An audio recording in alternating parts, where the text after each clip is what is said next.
बच्चों, आज हम पढ़ने वाले हैं अध्याय 5 के मोस्ट इम्पोर्टेंट सवाल। हमारा पहला सवाल है, उस एपी का 31वां पद ज्ञात कीजिए जिसका 11वां पद 38 है और 16वां पद 73 है। हमको कौन सा पद ज्ञात करना है? 31। तो हम लिखेंगे ए 31 बराबर, पद को लिखते हैं हम ए से, ए 31 बराबर क्वेश्चन मार्क। ए हमको पता नहीं है और हमको क्या दिया गया है? हम लिखेंगे दिया है। क्या दिया गया है? हमको दिया गया है 11वां पद, मतलब ए 11 बराबर 38।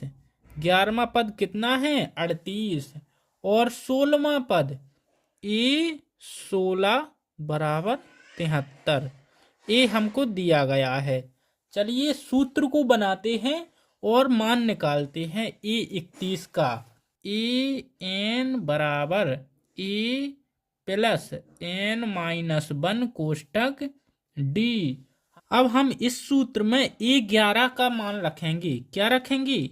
ए 11 बराबर लिखेंगे ए 11 बराबर ए प्लस 11 माइनस 1 कोष्टक डी। चलिए इन सब के मान रख देते हैं। मान को किस प्रकार से रखें? यहाँ पर लिखेंगे 38 बराबर, ए की जगह पर हमको ये पता नहीं तो ए लिख देंगे, प्लस 11 में से 1 जाएगा, कितना बचेगा? 10। 10 डी। ये हमारा बन जाएगा समीकरण 1। और इसी प्रकार से हम समीकरण 2 भी बनाएंगे। कैसे बनाएंगे समीकरण 2? ए 16 बराबर क्या दिया है? 73। तो हम 73 नहीं लिखेंगे, ए प्लस 16 माइनस 1 कोष्टक डी लिखेंगे। और अब हम लिखेंगे इसका मान कितना है हमारा? इसका मान 73। ए 16 की जगह लिखेंगे हम 73 बराबर, ए हमको पता नहीं, प्लस 16 में से 1 जाएगा 15 और डी। ये हमारा क्या है? समीकरण 2। अब हम समीकरण 1 और 2 में कौन सी विधि लगाएंगे? विलोपन विधि। मैं यहाँ पर लिख देता हूँ, समीकरण 1 और 2 में विलोपन विधि लगाने पर। तो बच्चों, हम विलोपन विधि किस प्रकार से लगाते हैं? हम समीकरण 2 में से 1 को घटा देंगे, क्योंकि इसमें चर की संख्या समान है और चिन्ह भी समान है। अगर चिन्ह समान हो तो घटाया जाता है और चिन्ह अलग अलग हो तो जोड़ा जाता है। हम सबसे पहले समीकरण 2 लिखेंगे, उसके बाद समीकरण 1। हमारा समीकरण 2 कितना है? 73 बराबर ए प्लस 15 डी। और उसके बाद लिखेंगे समीकरण 1 38 बराबर, अगर आपने विलोपन और प्रतिस्थापन की वीडियो नहीं देखी तो देख लीजिए, लिंक आपको डिस्क्रिप्शन में मिल जाएगा, प्लस 10 डी। चलिए इसमें घटाते हैं। मैंने लिख दिया है समीकरण 2 में से 1 को घटाने पर। किस प्रकार से घटाएंगे? सबसे पहले हम इसके चिन्ह बदल देंगे। घटाना करते हैं तो चिन्ह बदल जाता है।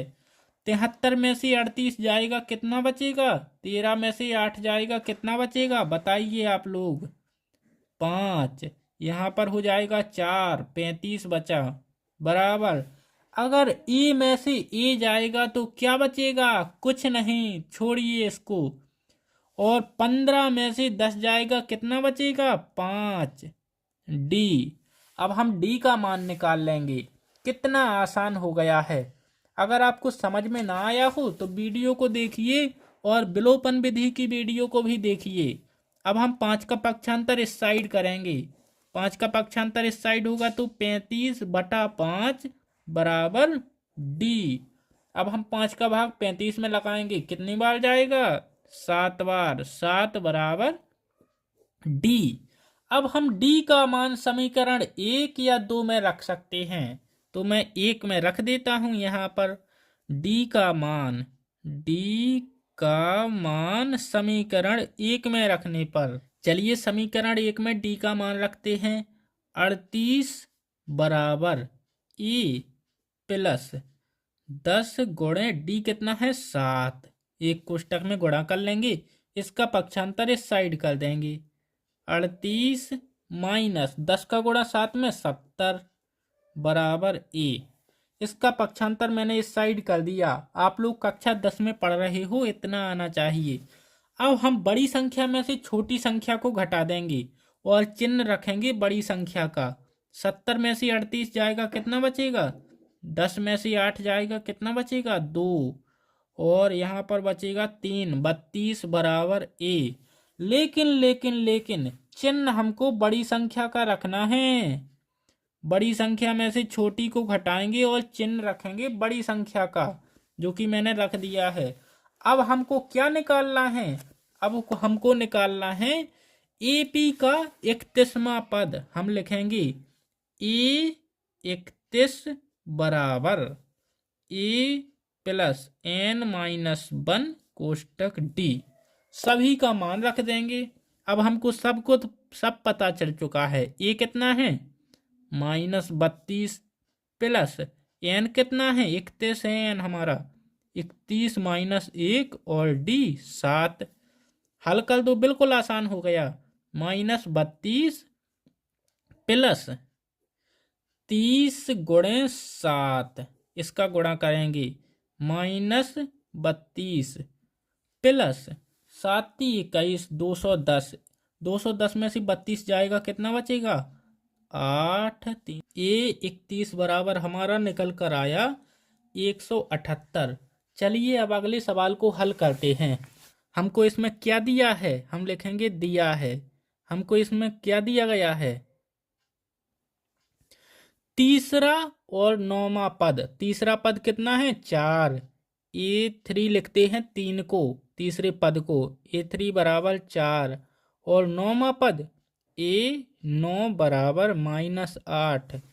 और बताना है हमको इसमें कौन सा पद शून्य होगा। मतलब AN बराबर 0। ये भी हमको पता है, ये भी हमको पता है और ये भी हमको पता है, लेकिन हमको n पता नहीं है। n, इसमें n निकालना है। an बराबर a plus n minus 1 कोष्टक d। अब इस सूत्र में a भी रखेंगे और a भी रखेंगे। बच्चों थोड़ा वीडियो रुक गया था। चलिए इस सूत्र में मान रखते हैं। सबसे पहले A3 लिखेंगे। A3 बराबर A प्लस 3 माइनस 1 कोष्टक डी। A3 हमारा कितना है? 4। A3 की जगह 4 लिख देंगे। 4 बराबर A प्लस 3 में से 1 जाएगा, कितना बचेगा? 2D। ये है हमारा समीकरण 1। और समीकरण 2 इसी प्रकार से बना लेंगे हम। A9 बराबर क्या लिखेंगे? A प्लस 9 माइनस 1 कोष्टक डी। इस सूत्र में मान रखा है हमने AN वाले में। A9 कितना है? -8 बराबर A कितना है? पता नहीं। प्लस 9 में से 1 जाएगा, 8D। समीकरण 2। अब हम इसमें विलोपन विधि लगा देंगे पिछले सवाल जैसी। विलोपन विधि से क्या करेंगे? समीकरण 2 में से 1 को घटाएंगे। समीकरण 2 में से 1 को, या फिर समीकरण 1 में से 2 को घटा लें, एक ही बात है। समीकरण 2 में से 1 को घटाने पर समीकरण 2 हमारा क्या है? -8 बराबर A प्लस 8D। समीकरण 1 4 बराबर A प्लस 2D। चलिए घटाते हैं, बिल्कुल आसान है। इसमें घटाने के लिए कुछ है ही नहीं। माइनस माइनस माइनस कर देंगे और ये अब दोनों जुड़ जाएंगे। 4 माइनस का है माइनस का 8, माइनस का हो जाएगा 12 बराबर ए में से ए जाएगा, कट जाएंगे। और 8 में से 2 जाएगा, 6D। देखिए हमारा डी बिल्कुल आसान हो गया निकालना। अब हम डी को किस प्रकार निकालेंगे? 6 है, 6 को इस साइड भेज देंगे। -12/6 बराबर डी। और यहाँ पर बचेगा -2 बराबर डी। 6 का भाग लगा दिया। अब हमको क्या निकालना है? अब हमको निकालना है ए। कितनी आसानी से निकालता हूँ, आप लोग देखिए। समीकरण 1 में डी का मान रखने पर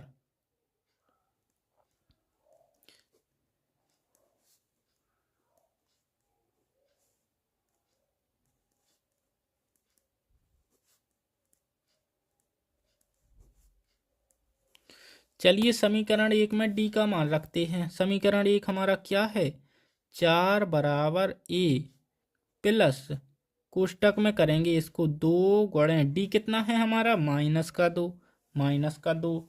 चलिए इसको हल कर देते हैं।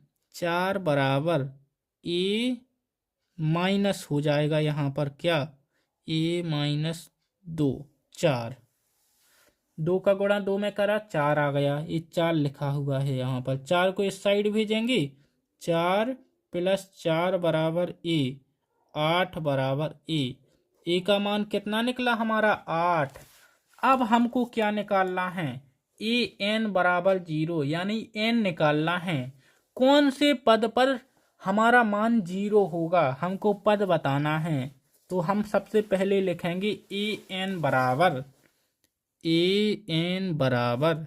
ए प्लस एन -1 कोष्टक डी। चलिए सभी के मान रख देते हैं और हम अपने सवाल को बिल्कुल आसान कर लेते हैं। यहाँ पर 0 रखेंगे, यहाँ पर रखेंगे 8 प्लस एन हमको पता नहीं, एन -1 और डी कितना है -2 है, -2। 8 का पक्षांतर इस साइड कर देंगे, क्या होगा -8 बराबर एन -1 कोष्टक -2। अब ये -2 है, इसको इस साइड भेज देता हूँ मैं। -8 बटा -2 बराबर एन -1, माइनस से -2 का भाग 8 में लगाएंगे, 4 बराबर एन -1। अब इस 1 को इस साइड भेजेंगे, 4 + 1 बराबर एन, और 4 और 1 कितना होता है 5 बराबर एन। हमारा क्या निकला, एन बराबर 5 निकल चुका है। तो हम लिख सकते हैं अतः एपी का 5वां पद हमारा 0 हो सकता है। हमारी एपी का 5वां पद क्या होगा, 0 होगा। चलिए अब अगले सवाल को हल करते हैं। 10 और 250 के बीच 4 के कितने गुणज हैं, मतलब कितनी संख्याओं में 4 का भाग जा सकता है। तो हम श्रेणी बनाएंगे, एपी बराबर 10 के बाद 10 में तो हमारा 4 का भाग जाता नहीं, 10 के बाद किस में जाता है, 10 के बाद 12 में जाता है, 12 में जाता है, 16 में जाता है, 4 का पहाड़ी में 16 आता है, 20 आता है, 24 आता है, और ... 250 में जाएगा, नहीं जाएगा। 248 होगी हमारी लास्ट की संख्या। ये बन गई हमारी श्रेणी। क्योंकि हमारा 4 का पहाड़ा यानी 4 का भाग 10 में नहीं जाता, 12 में जाता है, तो हम 12 से शुरू करेंगे।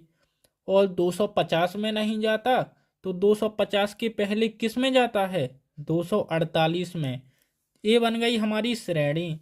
हमारा प्रथम पद कितना है, A1 है 12, A2 है 16, A3 है 20 और AN है हमारा 448।